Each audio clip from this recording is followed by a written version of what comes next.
I want to read to your hearing in the first epistle of Peter. We shall venture down to the 5th chapter, where we'll commence reading at the 8th verse.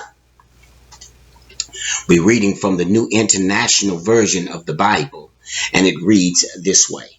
Be alert and of sober mind.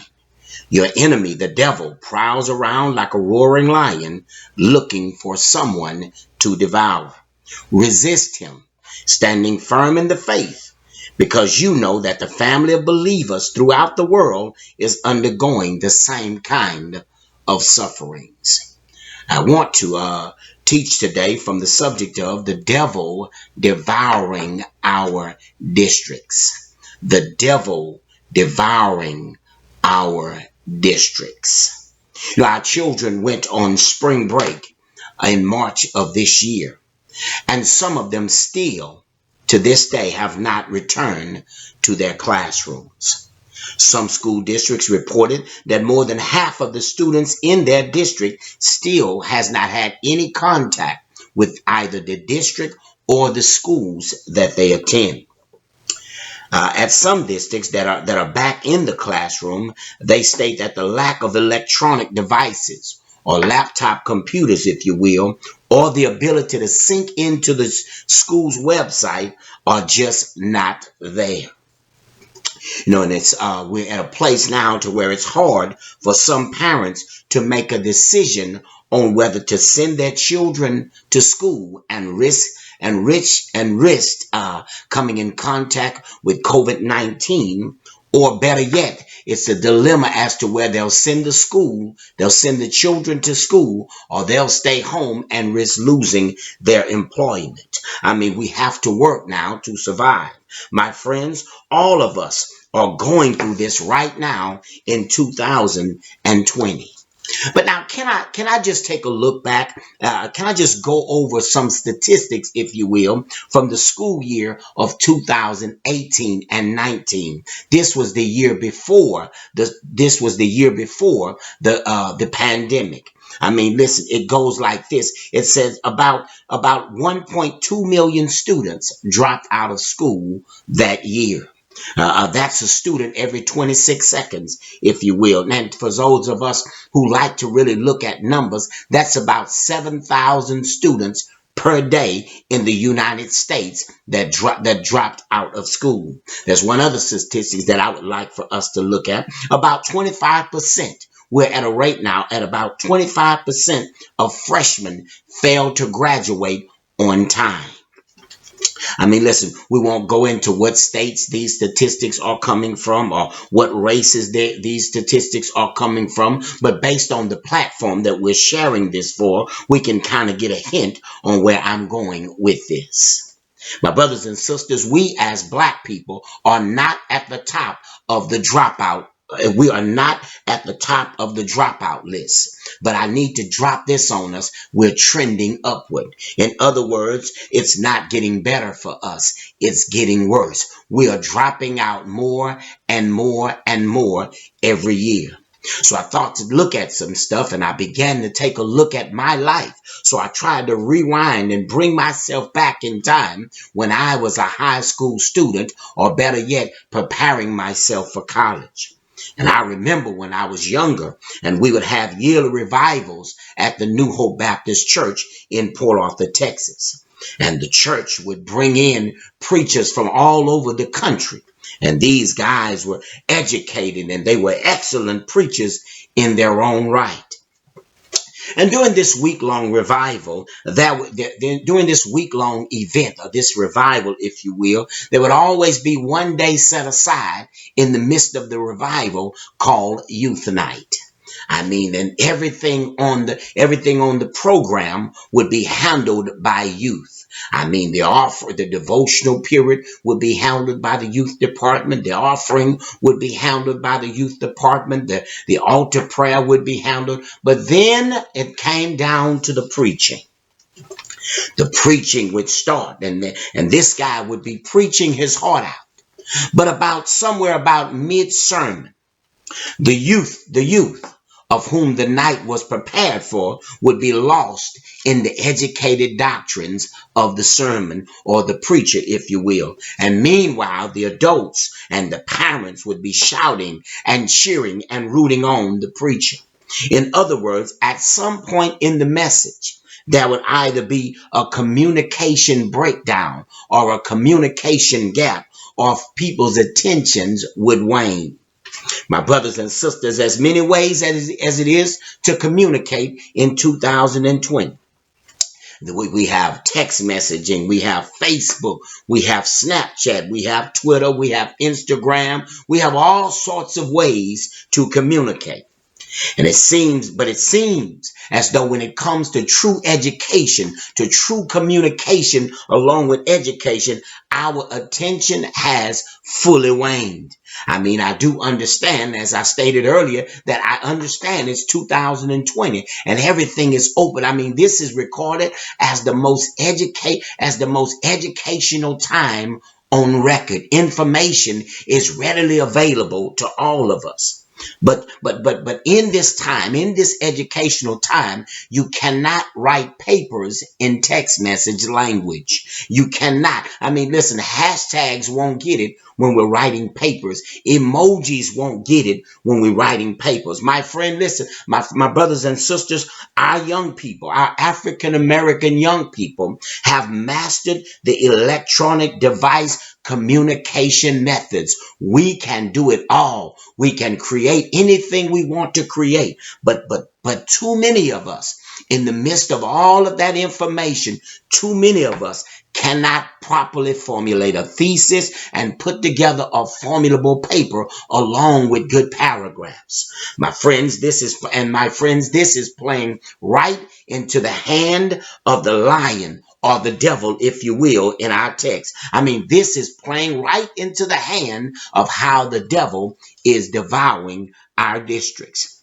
Well, here in this 5th chapter of First Peter, where the apostle likens the devil or compares him to a lion, if you will. He compares the devil to a lion. I mean, a lion who literally walks around seeking who he can devour. Now, in the text today, that word devour means to take over or to take hold of.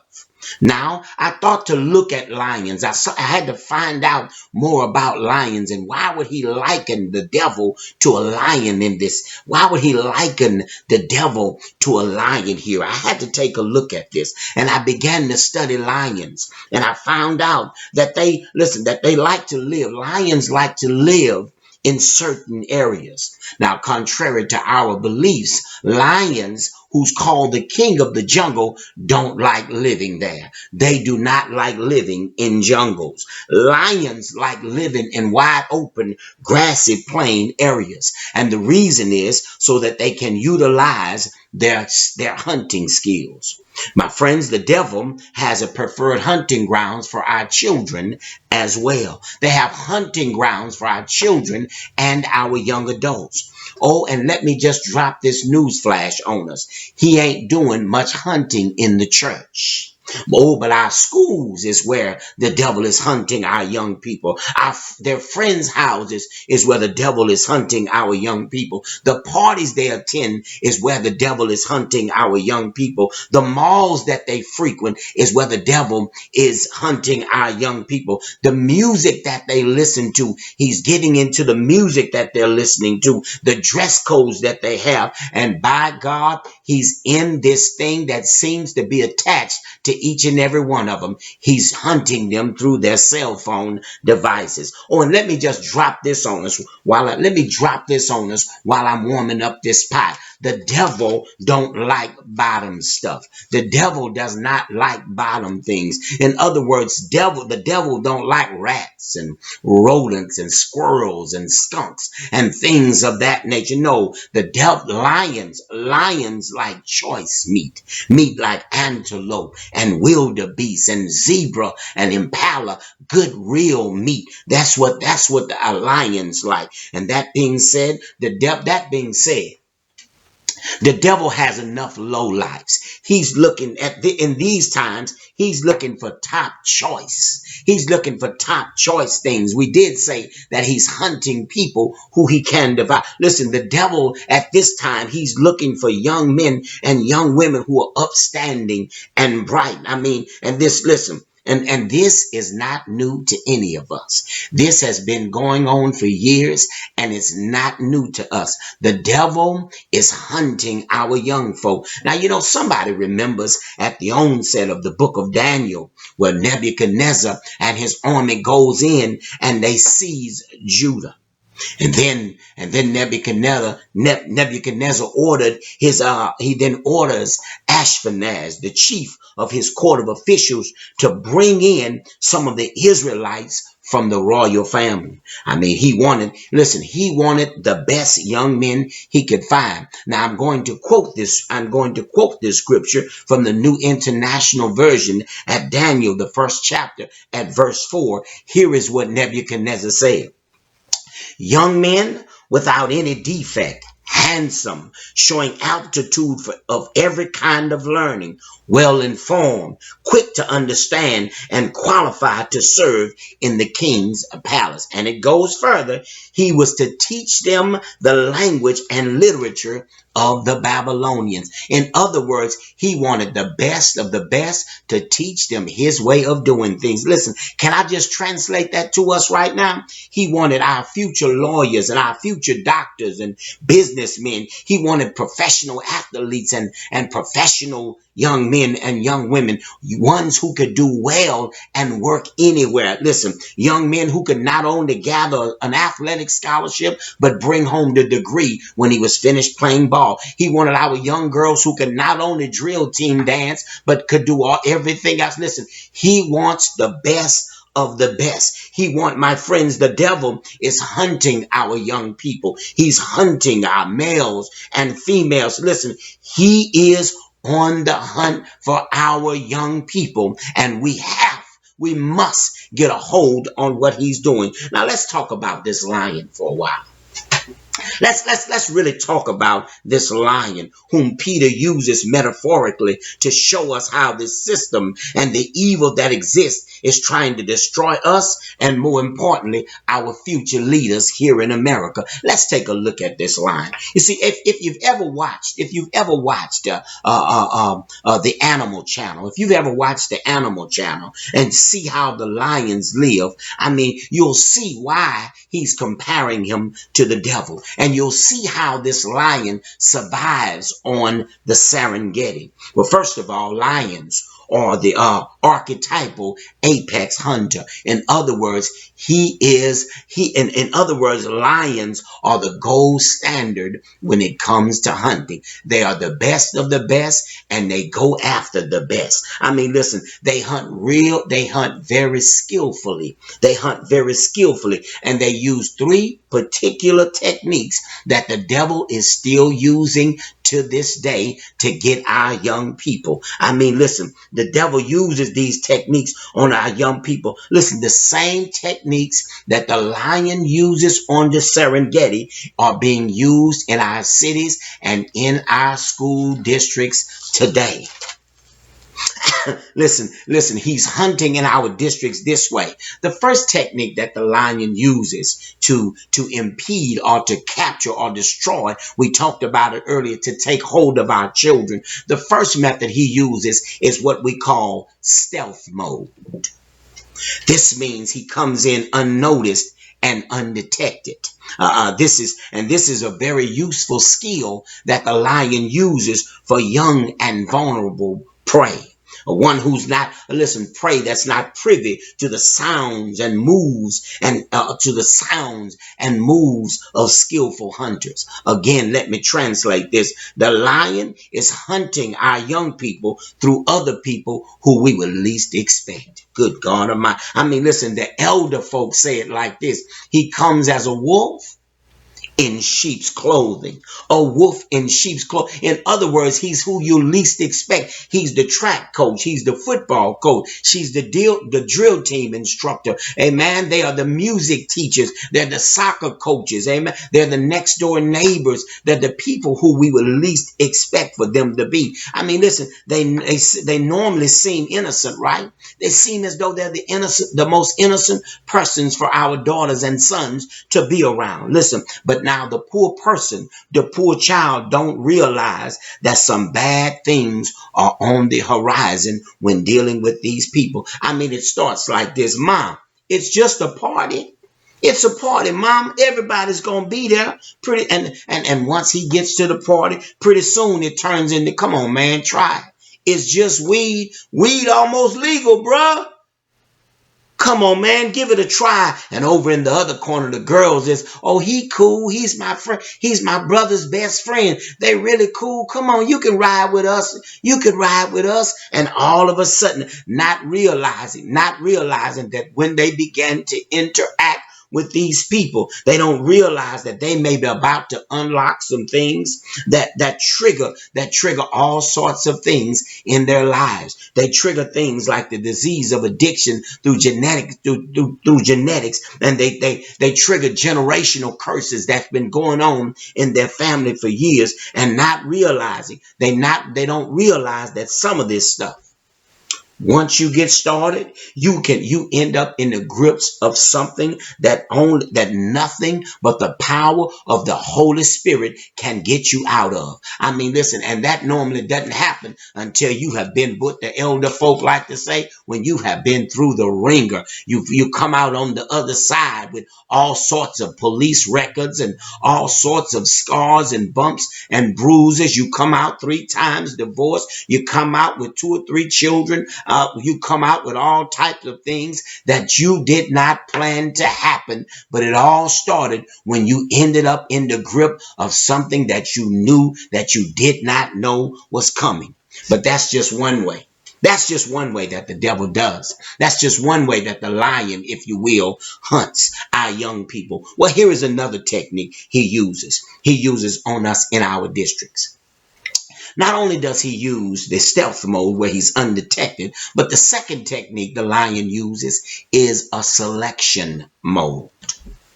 I mean, and that word selection means the action of carefully choosing.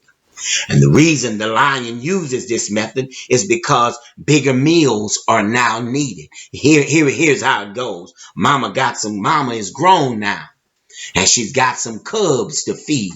Not to mention an old lion laying around the den who waits on her to come back from hunting and wants to be the first to eat. Let's not forget him. He's lying around somewhere. But listen, the problem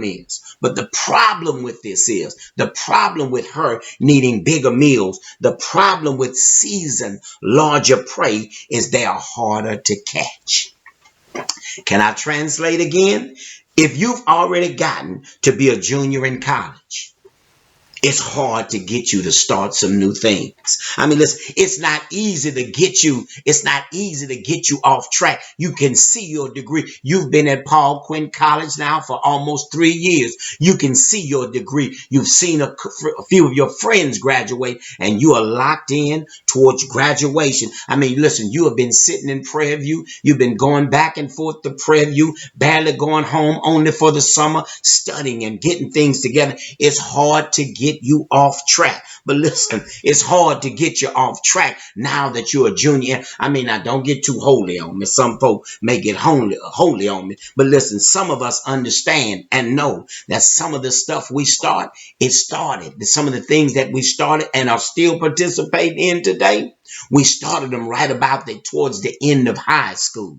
That's when a lot of this stuff started early on for some of us. But let's just go with about junior year, going into senior year. You begin to try and venture out in doing new things.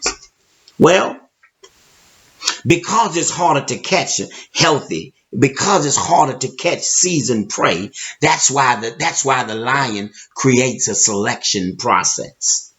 Well, What do you mean by selection process, Reginald? Well, he looks for prey with limps and bruises and scars. He looks for prey. He looks for prey that cannot keep up with the herd when things are busy. That he looks for ones who can't run as fast as the other ones. For some reason, there's something holding this one back, and they cannot run with the rest of the pack. I mean, listen, when he or she, when the herd runs, he or she is left behind. Well, can I tell you what those limps mean? Can I tell you what those things mean to us? Can I tell you what those limps are to us and our young people? Those limps are problems at home. Those limps are low self-esteem. Those limps can be things like pain from betrayal of one of your best friends. Those limps can be being bullied. Those limps can be things like illiteracy. Those limps can be different types of distractions that's holding some of us back. Mental health issues that a lot of us deal with. Listen, anything that hinders your ability to keep up with the pack, that's what those limps are. And you are the ones that the devil, or lion, if you will, is selecting. I mean, listen, I watched this. I took a look bit when I got ready to talk about this. I started looking at documentaries and trying to find stuff, really go in and try to find out about the lion and the different prey that he hunts. And you know what I found out? I found out they singled and zeroed in on antelope. And you know what I found out? It said that antelopes take care of their injured brothers and sisters as long as they could. They continue to take care of them. They hide for them. They hide them in the middle of the herd, and they hunt, and they allow them to eat. They allow them to do things because they're still valuable to the herd. I mean, listen, they are still valuable to the herd. Listen, what they do, what those elder seasoned antelope do for the herd is they take care and teach the young people when the other ones have other businesses to tend to. And the reason why I brought that point out because we have to stop writing folk off who has made a mistake or two in their young lives. Let's stop writing our young boys off because he was kicked off the basketball team and sent back home. Let's stop writing him off as a nobody. He's still one of our young men and young girls. He still has a future in himself. Let's stop writing our young girls off because she's made a few mistakes in her young life. Let's stop writing them off. Let's keep them in the fold and find other things for them to do. Listen, here's what I'm getting at. You used to run with them. You guys ran together doing some of the same things. But the good thing about it is you took some different precautions. You ran with them, but you took different precautions. Or better yet, when the trouble went down, you had somebody to bail you out. And that's why you are in a better position than they are today. Listen, do not throw our young people away because they've made a few mistakes. I mean, and young people, let me just drop something on you.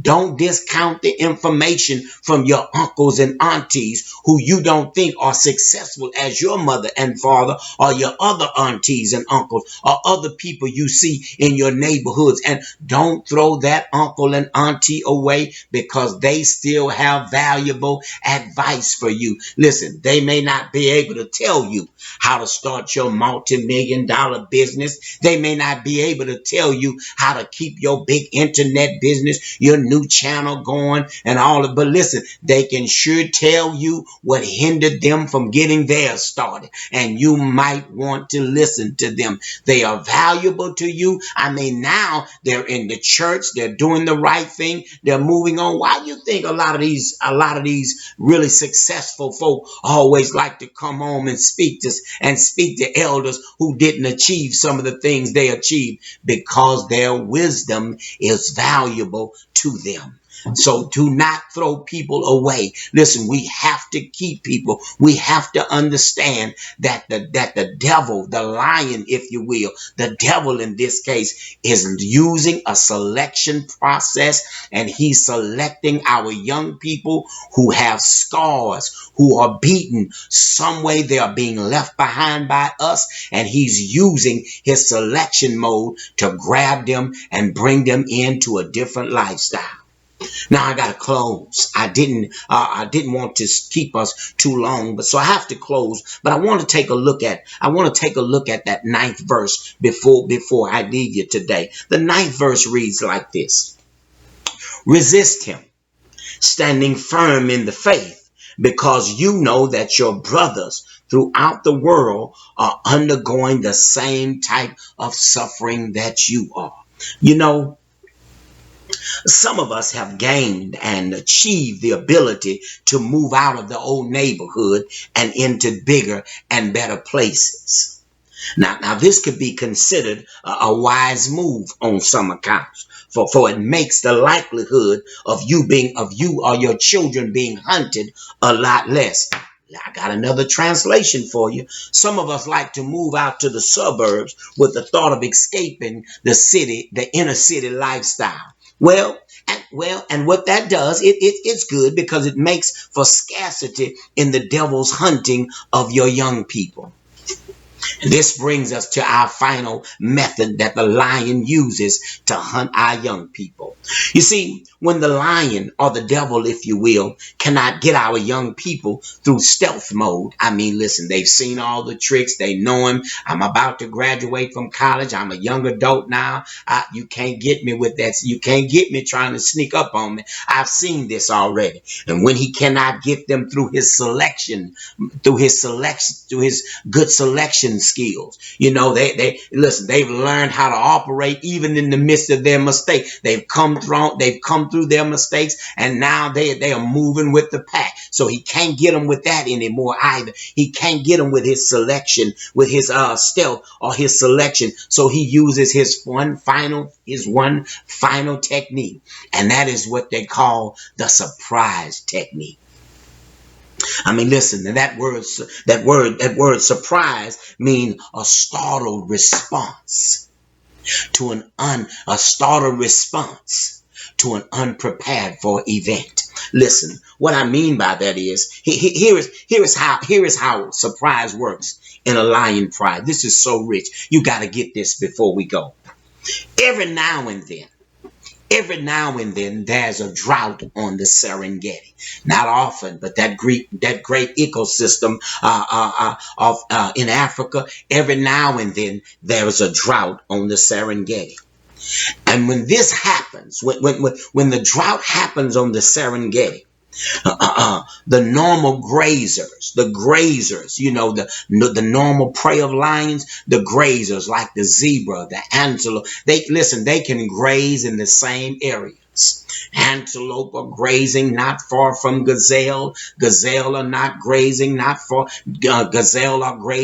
far from wildebeest. They're able to do things closer together. But when a drought comes, and the food get kind of scarce on the Serengeti, all of a sudden division starts to set in. Now the antelope don't want to have nothing with the zebra, and the zebra turning their nose up at the wildebeest. Isn't that just how people are? Isn't that just how we are?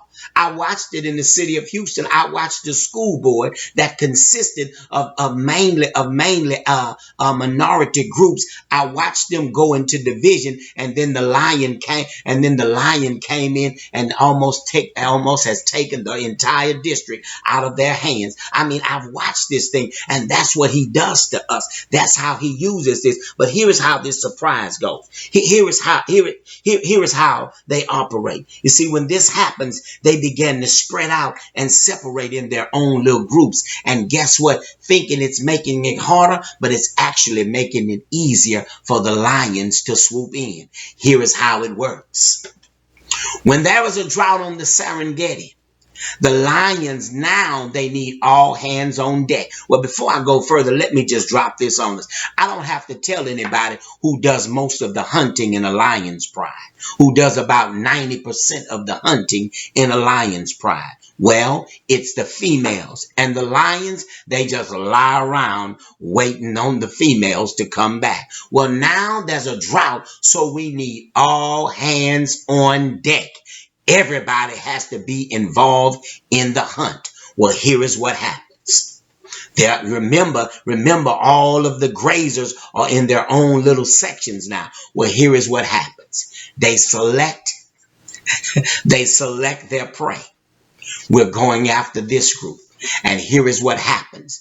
The male and female lions walk together on one side of the herd, that on one side of the preferred prey.